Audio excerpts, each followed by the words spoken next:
دهياما پێ ساڵاندا ئەڤین تەیفور a 26 ساڵی حیشت بەرهەمên xwe di warê wêjeyê zarokan da çapkirine.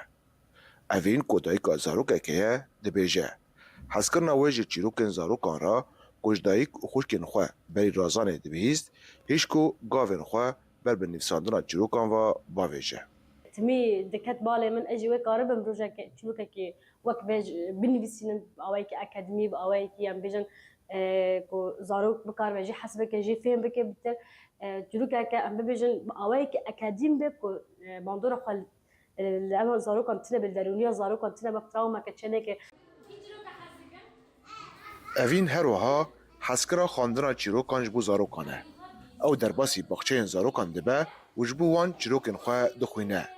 Evîn dibêje piraniya çîrokên wê yên fêrkirinê ne û bi rêya çîrokan agahî di balê zarokan da dimînin.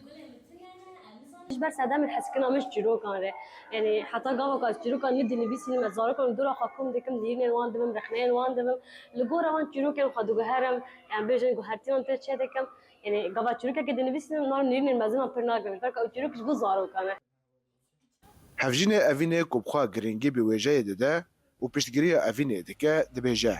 Pêşketina evînê di wêjeya zarokan da ji bo wî û malbatê cihê serbilindî ye.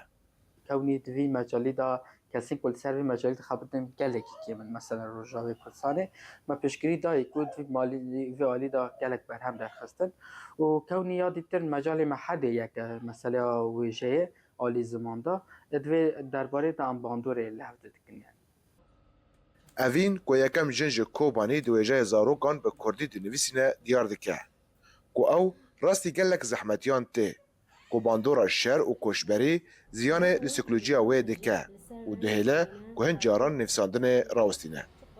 او دوديان يعني تديد هناك جافا زاروكا دنفسني تجبو زاروكا جشتي دنفسني يعني جافا كو وقت مصطلح وقت جه جافا كو مخصص جبو زاروكا بنفسني يعني قالك زحمت بكا زمان رج اوا جشتي يعني رجبات علي كردستان حمي وقت جه كو زاروك جشتي سر زانن دچروكي خطب كاربين زحمتي هري بازم جبو Evîn niha romanekê ji bo zarokan amade dike.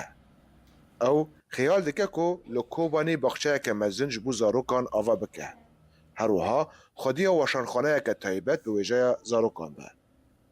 Ridwan Bêzar, Dengê Amerîka, Kobanî.